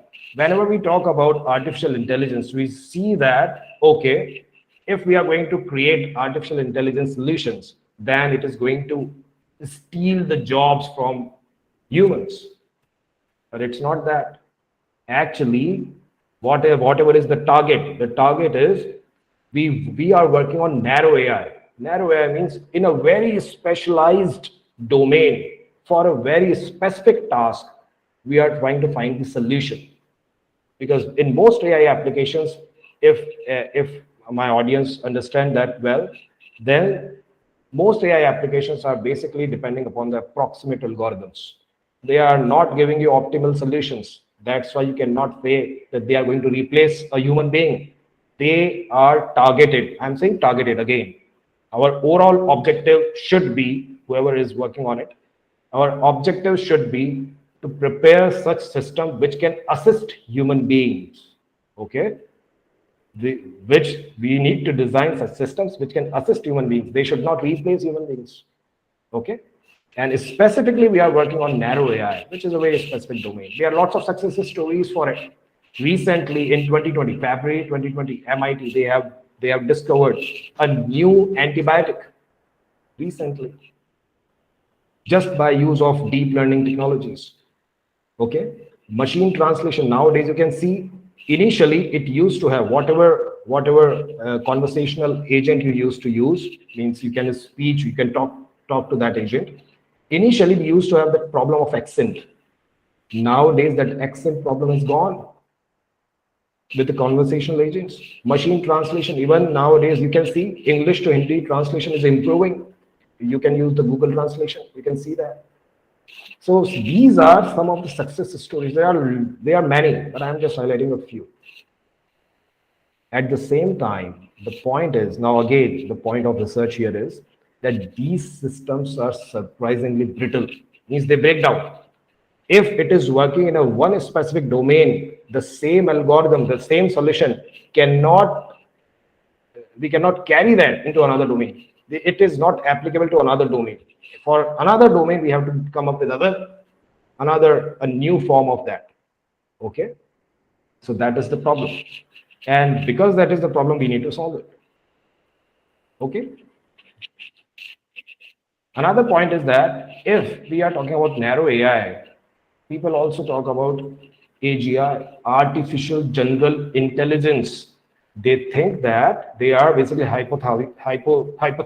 They are talking about hypothetical ability that the system may have, is that some agent they are basically focusing on or targeting, that an intelligent agent can be designed which is going to have that ability to understand and learn any intellectual task. Understand and learn. You see, machine can translate on Google Translate. You can translate one language sentence to another language sentence. It doesn't mean that Google understands this. Okay, they are just translating that from one form to another, but they are not understanding. We are in artificial general intelligence. It is hypothesized that such a system can be designed, but we are basically artificial intelligence community, we are nowhere near close to that, and we are not working for that as well. That is the fact. We just want that we have some societal problems specifically, or some of the problems that we would like to solve, that is specific solution we need. Okay, so from Indian perspective, from India perspective, I have just highlighted, these are my opinion, I have just highlighted a few things, few problems. First of all, knowledge building, sharing, and management is important. We have, as one of the previous speakers, he highlighted that we have rich history and lots of knowledge available in our documentations. Can we convert that into knowledge graphs? Can we convert that into a form where these AI-based algorithms can work? Knowledge graph is one term that is used specifically for knowledge management and discovery. Can we convert that? For example, Ayurvedic knowledge, which we have lots of things, and Ayurveda is specifically based on disease, cure of disease. It is not based on disease management like others. Okay, it is based on disease, cure of disease, means it cures. Can we convert that piece of knowledge into knowledge graph, and can we discover such a drug like MIT people have done? Can we do it? So that is somewhat one of the aspects of knowledge building, sharing, and management. Storytelling on history. We have rich history. Can we create stories? For example, in government of Gujarat, we have lots of places to visit. I'm talking about from tourism department. We have lots of places to visit, but they have some logical connection. One palace situated at Ahmedabad is logically connected to one place over there in Rajkot. So can we create such a story and can present to our children who are specifically there, who just feel bored while reading or studying history? Can we make it more interesting? So that is one question. Personalized summarization. If you want something in a very brief manner, for you, I can convert a piece of text into one line because you just want one line description. For someone else, I can just create 3 or 4 lines, means short answer, short summary. For someone else who want a detailed thing, I can elaborate it in a very comprehensive manner. So can we do it? Or whatever is given to us, whatever text is given to us, can we create such type of personalized summarizations? There's another problem. Also the part of knowledge building. Personalized healthcare. Recently, in Jamnagar, Gujarat, in collaboration with WHO, we have a center of traditional medicine. So can we work on it? I have seen that when I was in Europe and in North America, I have seen that those people, they just create their diet plans based on whether something is alkaline, acidic, neutral, all that. But can we convert that into Kapha, Vata, Pitta, which is basically the base of Ayurveda? Means anything, whatever you are going to eat, what is the level of Kapha in it? What is the level of Vata in it? What is the level of Pitta in it? Based on your body level, based on the level of these elements in your body, if diets can be recommended to you. If something is heating or cooling, there is no such concept there in Western countries. Everything works well. They just see, oh, it is acidic, oh, it is alkalizing, or it is neutral. They just look at any of the meal that they eat like this only. But we have lots of different dimensions. If we can explore these things, that is also the part of personalized healthcare.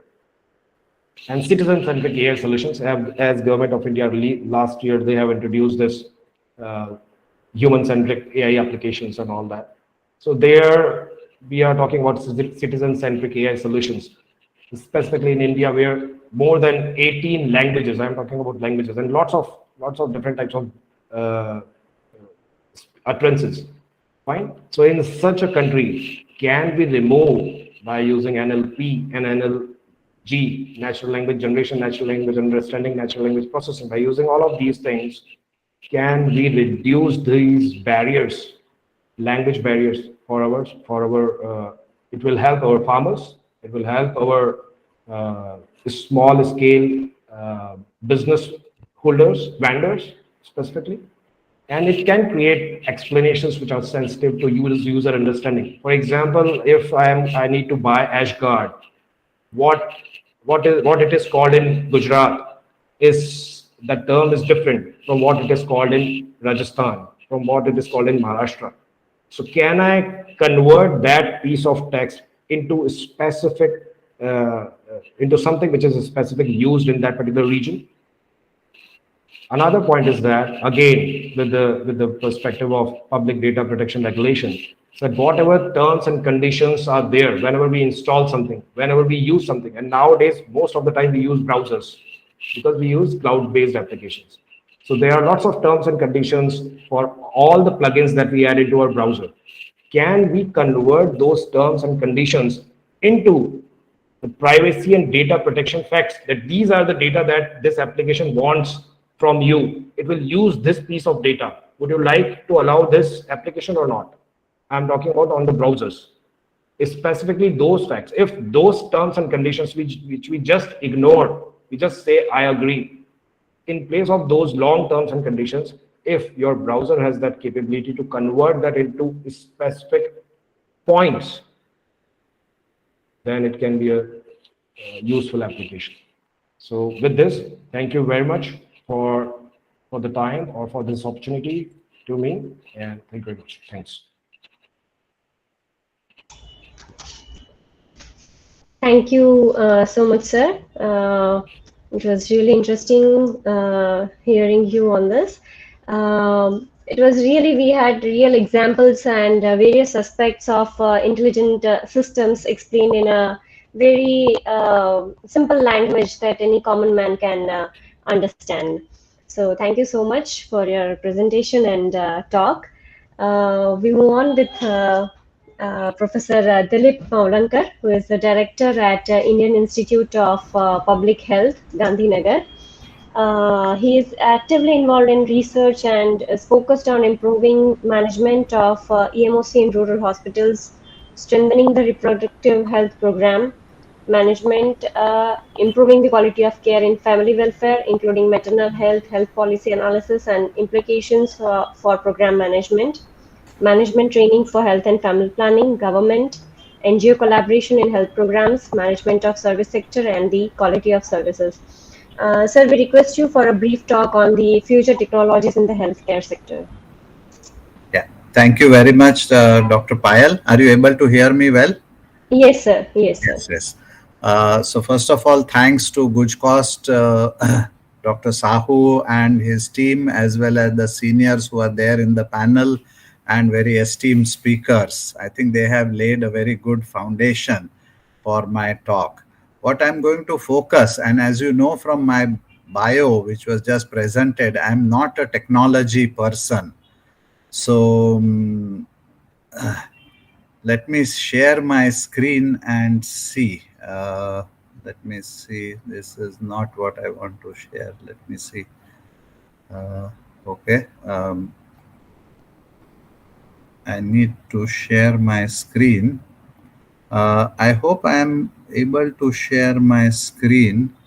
Let me Yes, try. sir. You should be able to share. Yeah, the share button is not opening, but let me try again.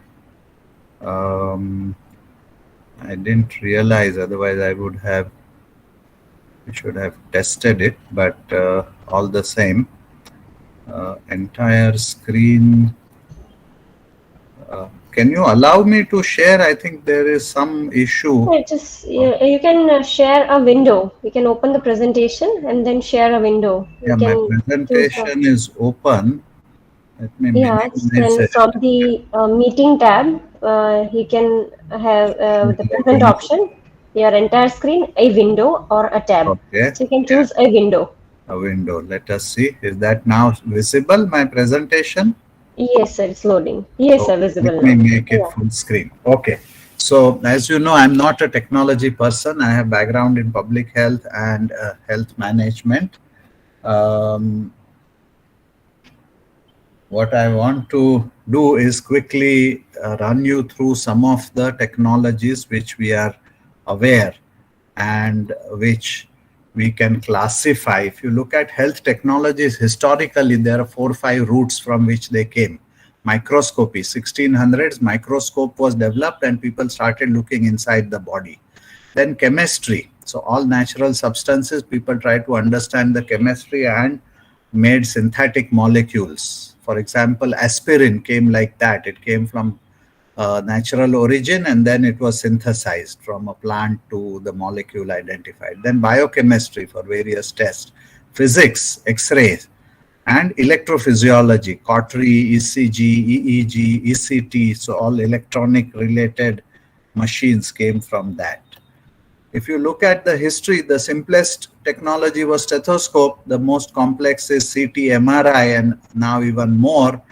If you look at the public health technologies, which are on the right side, clean water, improved sanitation, which was what happened in 1800s in Britain, then vaccination, transfusion, contraceptives, and finally in 70s, oral rehydration, which is a very simple technology, but very life-saving technology. It's just mixture of sugar or glucose and salt in the right proportion in water and saves thousands or hundreds of thousands of life by preventing dehydration of diarrhea cases. So many times technology comes as a simple thing or more complicated things. If you look at now modern technology, before 1984, if you saw what technology was available in medical field, stethoscope, X-ray, some ECG machine, some drugs, antibiotic, vaccines. But after that, after 84, many technologies proliferated. Diagnostic technology using physics-based approaches, ultrasound, CT scan, MRI, PET scan, diagnostic biochemistry and molecular biology-based different tests, antigens, antibody, protein detection, genetic analysis, Then treatment Sorry to technology. interrupt, sir. Your slides are not moving. We are still on the first slide, so you can just I'm escape the still full on the screen first mode. slide. What is Yeah, the solution to this problem? sir. Come out of the full screen mode. You just press Okay. escape. This is okay. Now we have the fourth slide. Modern technology now Yes, available. yes, yes. Sorry, Yes. sorry for that. Huh? You should have told me in the next slide. I would have stopped there. I didn't realize. So this was what I was saying, that we had stethoscope to CT scan on the medical side and clean water to oral rehydration on public health side. Simple to complex technologies. Then I was talking about various technologies which will then lead to more physics-based diagnostic or treatment-based technology, or physics and chemistry-based technologies. And I was just telling you, if you just take example of radiation in cancer, lithotripsy for stones, these are all new technologies which just came in last about 30 years. Chemistry-based, chemotherapy, hormone therapy, many new drugs, antibiotics, vaccines, and we'll look at it. Our last 2 years we spent in COVID, and it was a rapid lesson in technology as well as public health. And some of the words which we had not heard by and large in the general population, RT-PCR. Next, I want to move to some of the newer technologies which are available and some directions in which they are going. For example, for cancer radiation, if you see how it has evolved from the simple radioactive substances put in the person's body to a highly specific, focused machines which give you exact dose of radiation in most focused manner in the tumor.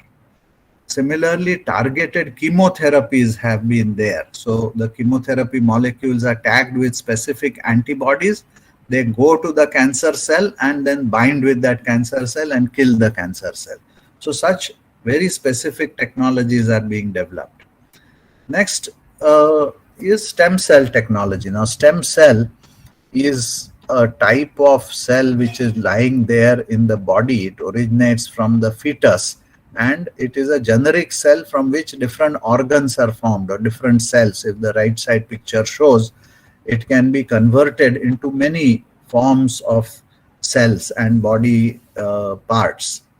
And that is where the whole new organ, and the left side diagram shows where they are being used. Almost all systems of the body now people are trying. It is not still many places not proven, but there are possibilities of using stem cells to regenerate many tissues and organs.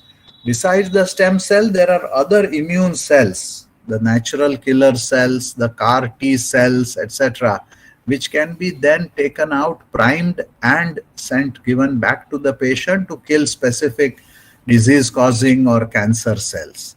So that is another area, making functional organs, as I said, from the primordial cells or the general cells which are there. That is also being tried. It's not so successful, but within some time, I'm sure there are models which will develop. The tissue engineering, which is taking some of the cells, putting them, isolating them, then expansion of those cells within the laboratory materials or growth materials, and then having physical scaffolding. Like if you have to build a building, you put a scaffolding on which the building people stand and build the building. So similarly, physical scaffoldings are made and on which the organ can be rebuilt using live cells. So that is another technology, tissue engineering, which is quite actively researched. There are some people who by birth have certain defective genes, and that is why they cannot have certain proteins or certain body functions seen in them. And because of that, they suffer certain diseases. Now, there is technology of editing those genes, replacing them with a functioning gene, and the cell becomes normally functioning. So this is also another great area of new and future technology, which as it becomes available, people can use it to cure certain diseases. Just new vaccine technology. I have written a small article saying 19 benefits of COVID-19. Of course, COVID caused lot of damage and lot of health problems, disease and mortality. But because of this, the whole society was stirred up into action, and especially the medical and research stakeholders. And they produced some of the most phenomenal new vaccines, which never have happened in 1 year's time. Past vaccine development took several years. Now, if you look at just COVID vaccine, mRNA vaccine, it's a very new type of vaccine. You produce mRNA, they go in, they produce the protein, and that generates the immune response. So it's a very new mechanism. Similarly, nanoparticle, on the right hand side, you will see a nanoparticle which is coated with COVID spike proteins. So it looks like COVID, but it is not living. It is based on a nanoparticle, but it will generate antibodies like a COVID virus and protect the person against next infection. Similarly, whole genome sequencing. Whole genome sequencing.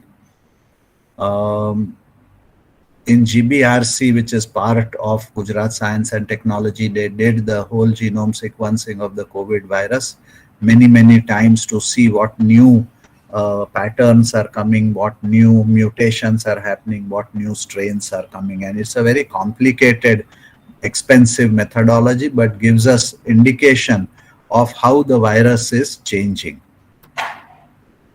The information technology and data sciences, my previous speaker talked about it in a very lucid and an interesting way.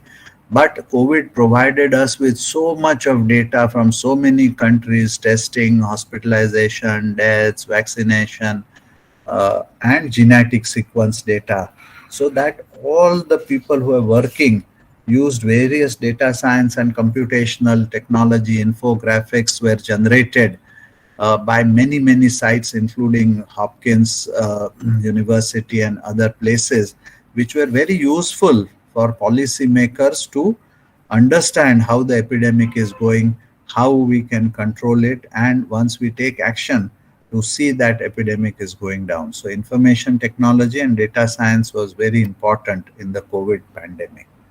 Next we come telemedicine and digital technology. Now it is possible for a doctor sitting across the city or across the world to talk to a patient and guide him for his diagnosis and taking care of the symptoms. And with the devices available, various parameters of the patients can also be measured. Digital health is going to redesign the way hospital and healthcare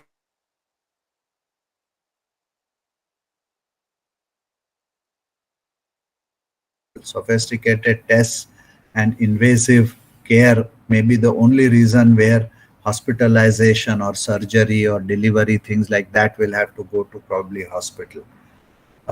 Hospitals also have to think of how to promote health, not only to cure the patients, and their digital health will become very important.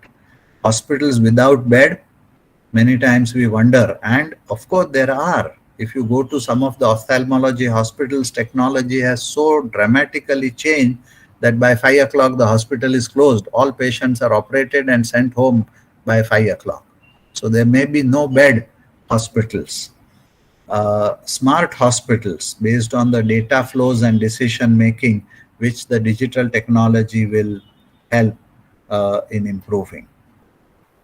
We had basic understanding of AI, but AI in healthcare can start with early detection of disease. So some parameters, if we find out which are the early indications, it might help.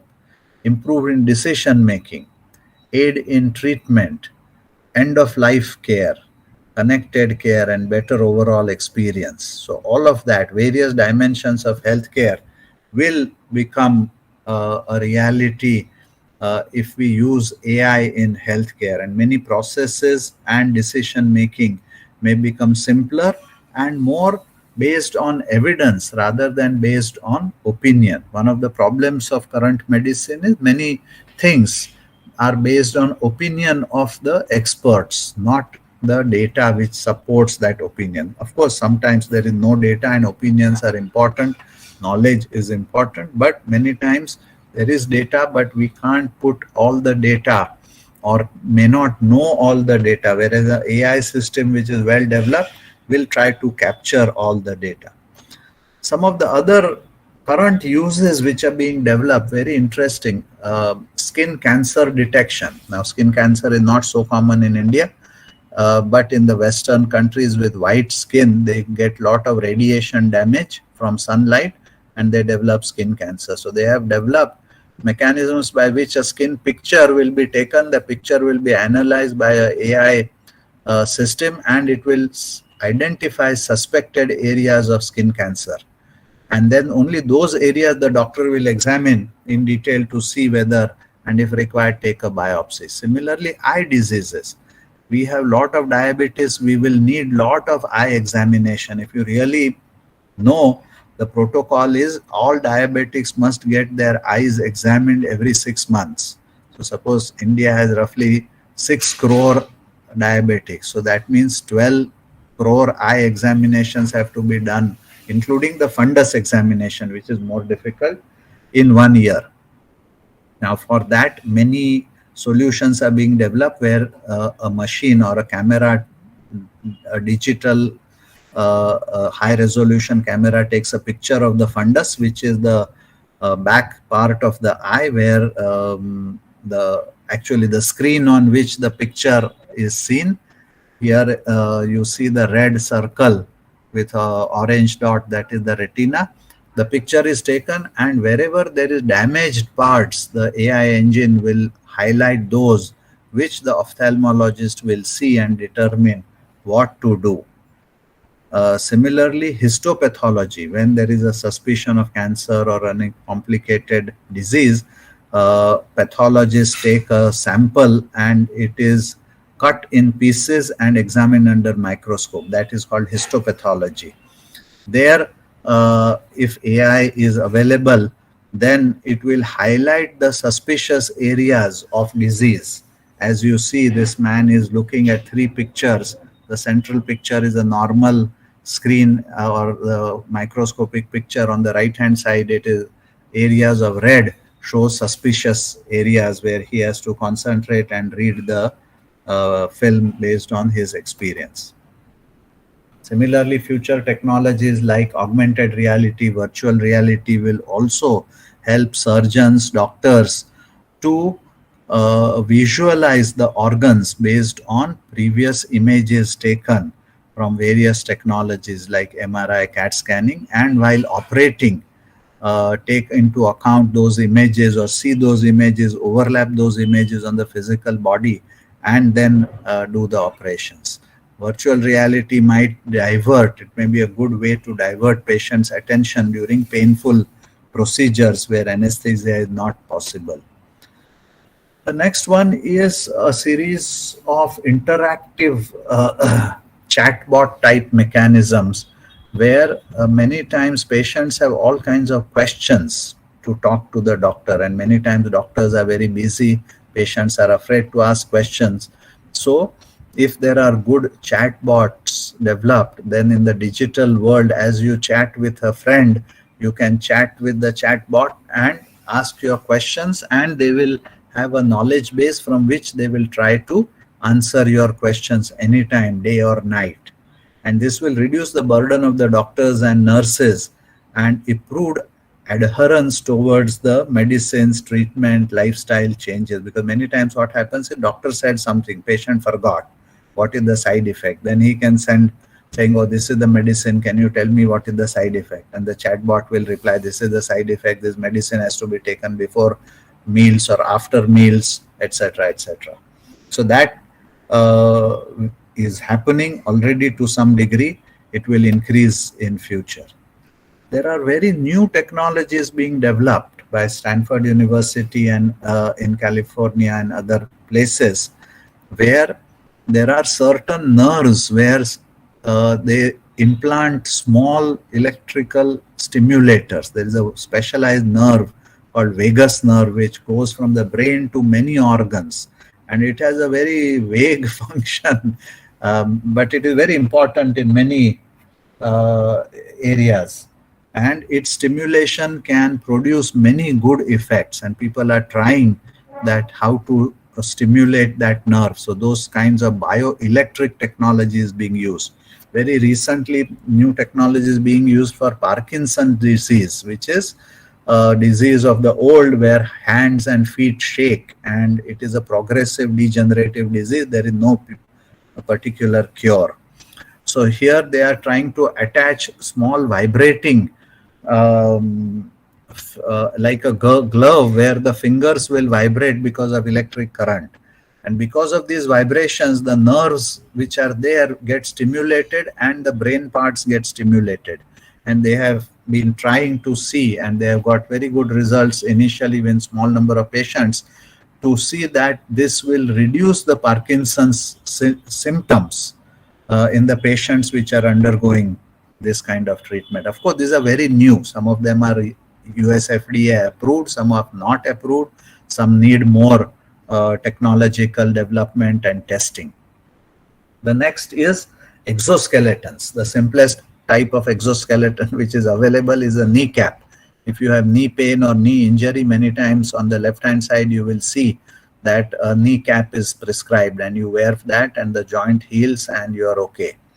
So from that to a more sophisticated exoskeleton which will help people with paralysis of both legs to walk, people with one side paralysis to walk properly. Also with computer vision technology, they are now trying to see that if you have a defect in walking, which is called gait problem, if your walking is limping, then it can be computerized using this device, and then they can give you instructions how to improve. So those kinds of things are also available. Of course, the other mechanical devices which are now coming up, of course, they are quite expensive, are robots or robots. Surgical robots are already in practice. They are, if you see, humans have 2 hands, so you can only operate 2 instruments. Robots can have 4, 5, 6, and they can operate simultaneously in different directions, where human beings can only operate in certain, and the view is also limited. So more and more robots are coming up, will come up. Of course, they are expensive, but they'll become cheaper. There's also a concept of micro robot. If some of you were quite old, there was a movie called Fantastic Voyage, where they show that there is a technology, this is all sci-fi type, that people and machines are made into very small size and introduced into the humans. And they then remove clots and other problematic things in the scientist's brain. That was the movie. It was a very fantastic movie. It shows the whole body from inside, how it would have looked. But similar to that, micro robots are being made which will go inside the body and take pictures or remove some of the damage. So that is a new area. Of course, 3D printing. We had some mention from Nagarajan sir. Now there are 3D printed, very individualized prosthetic parts like ear, nose, etc., scaffolding for that, on which the skin cover can be provided. Similarly, for fractured hands and legs, or you can have a 3D printed splints, which are shown here, or plaster type mechanisms. They are now trying to do 3D printed medicines, so that they are printed layer by layer and it will dissolve layer by layer. So you have very consistent availability of medicine in the intestines. So there are many, many such things being developed. This is a very new thing. If you have not seen, there is a very interesting video on this. It is called Butterfly. It is a very small ultrasound machine which can be connected. It's of the size of an electric shaver. It can be connected to a smartphone, and it will show you, like a stethoscope will make sounds more louder. This is machine which will show you various fluid and body parts from inside like ultrasound. So there is mention that now stethoscope will go out of fashion or out of use, and this butterfly will become a new stethoscope of the modern doctor. There are also handheld devices which can measure blood sugar, which is common, but the device shown here is measures HbA1c, which is the average of blood sugar for last 3 months. Currently, we have to go to the lab, but now there are handheld home-based devices. Similarly, X-ray is not X-ray, but ECG and pulse rate measurements. We saw pulse oximeter use in COVID very extensively. There is another area, there was also mentioned nutrogenomics, which is you do the genetic analysis, and based on your body type or composition of your genes, you decide what is the best diet for you. Similarly, personalized treatment, which is not so new, but there are some newer concepts coming. For example, for a long time, about last 25 years, we know that breast cancer cells with estrogen progesterone receptors will be affected by chemotherapy and will have better results than breast cancer types which don't have estrogen progesterone receptors. So such studies and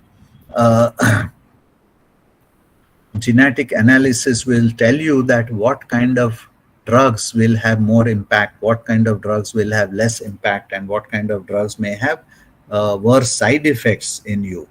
A simple malaria medicine is there, not commonly used, but in certain types of malaria, which if taken by a person with a gene deficiency called G6PD deficiency, can lead to a lot of side effects.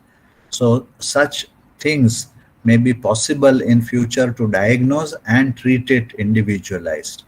A very new area which after COVID lot of interest came, which is of course biomarkers were old, which are markers in the blood which will tell you certain diseases are there, but vocal biomarkers. So what they are trying to do is detect your voice or record your voice, analyze using different algorithms, including artificial intelligence powered algorithms, and then decide whether you have COVID or not, whether you have tuberculosis or not, whether you have allergy and asthma, whether you have nasal sinus problems, etc.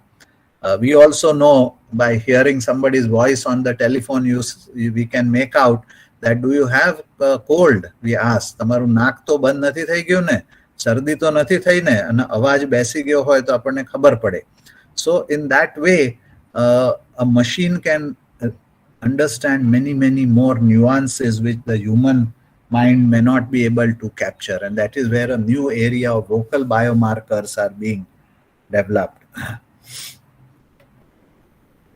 Then at home and remote monitoring, as was mentioned in the very beginning, that whole emphasis in this Azadi ka Amrit Mahotsav is on accessing healthcare and science and technology benefits in the most remote and difficult areas where they have not reached so far. And in that, this remote monitoring devices, the nurses from there talked to the patients, elicited the signs and conveyed the information, and senior doctors directed them. So this is one way of doing remote access to healthcare, which if we really do, we will have lot of benefit. And this is partly also the purpose of telemedicine. Finally, what is needed is an intersectoral education, training and research program. So far what has happened is engineers only do engineering, medical people do only medical, and public health people do public health. So we have to all come together, and that is where GUJCOST, this effort of bringing different experts on one platform to discuss futures of technology and how they can be used, is very useful. Innovations via startups and large companies. So innovation comes from two sides. One is from large companies because they have a lot of money and engineers and technical expertise, whereas startups come from a very different end. They know the need, they understand the technology, and they start up. And the ecosystem which will be generated will result in much better um, overall science and technology application. Only thing is, I want to emphasize that many of the medical related innovations, you have to have very good testing and validation, because no error or gross errors cannot be tolerated, because it's a matter of life and death. The person may develop some side effects. If you give wrong diagnosis, somebody's leg may be cut if we think it is cancer and it was not cancer, etc. Such errors are do happen rarely, but we cannot afford in this new technology. So the testing part and validation has to be very, very rigorous. And that is why I would like to say that we have to all work together to develop a better healthcare using future science and technology. Thank you very much. We will be delighted to work with any of them, people who have interest in this whole area of health and public health. Thank you. Thank you very much, sir. It was indeed a very nice presentation on the plethora of new technologies that are in place, as well as that can be brought into place by bringing up multiple researchers in multiple domain areas who can be brought together. Thank you very much, sir. So as we come to the closing of this session, it's time for the vote of thanks. So I thank all our experts who have joined us in this session for their talks on the future technologies, as well as futuristic technologies in multiple domains like technology, artificial intelligence, connectivity for technology deployment in various sectors, healthcare sector. And my special thanks to Dr. Divya Datta sir for his inputs during the session, like the future technologies should be knowledge driven with a purpose, and the timely requirement for component identification of the STI system needs to be done, very rightly said by him. I thank Nagarajan sir for bringing up the whole just in a single equation, as that is future and technology, they evolve together. So they have to evolve together basically for a better future. So and it needs to be applied to specific industry for different challenges as well as opportunities in various emerging sectors. I thank Dharmendra Sharma sir for his talk on the network for the future technologies. And yes, he very rightly said that it is very essential to connect the common people who are deprived in the tribal and the rural areas, and where there is a special need to address the technological divide. So basically, this divide between the digital divide between the rural and urban areas needs to be bridged. And we are happy that GRJNL is coming up with such a network where we can address the digital gap of the rural areas. Need-based technology identification can be carried out, as well as the backup systems can be prepared. I thank Dr. Arpit Rana for his talk on the technology improvement through improving the throughput and the reduction in the side effects through various real-life examples of the intelligent systems. And finally, I thank Dr. Dilip Maulankar sir. Really, it was like starting from the basic, where you say that how did modern technology in the medical or the healthcare sector evolved from the basic, like physics and chemistry interventions, and then now we have the targeted drug delivery systems, use of nanotech and biotech. Telemedicine, now we all know in the COVID times, have largely taken over, and now it is like the patient rushing to the hospital. It is like situation is vice versa. You have the doctors at your palm top. So the situation is changing. We have new emerging technologies in the healthcare sector. And sir, very rightly said by you that the intersectoral education, training, and the research programs needs to be brought in place so that people do not remain confined to a specific domain. Rather, they can be brought together and put to a good use. I thank DST Government of India for giving us this opportunity for hosting the Vigyan Utsav here in Gujarat. I thank Dr. Narottam Sahu sir, advisor GUJCOST, for his valuable inputs in conducting this whole program. It's because of him that we are able to visualize how to go ahead and plan out the activities under the Vigyan Utsav program. Thank you, sir. Thank you, all the colleagues from GUJCOST who have been with me throughout this session. Kaushik Bhai, who has been taking care of the IT and IT support for this program. My colleagues, Megha and Akanksha at GUJCOST, all the state S&T council members who have joined us in this session, our CSC coordinators, the project directors, as well as all the participants, teachers, students, and science enthusiasts who have joined us in this meeting. Thank you all, and let us all look forward to a bright future and an Atmanirbhar Bharat. Thank you.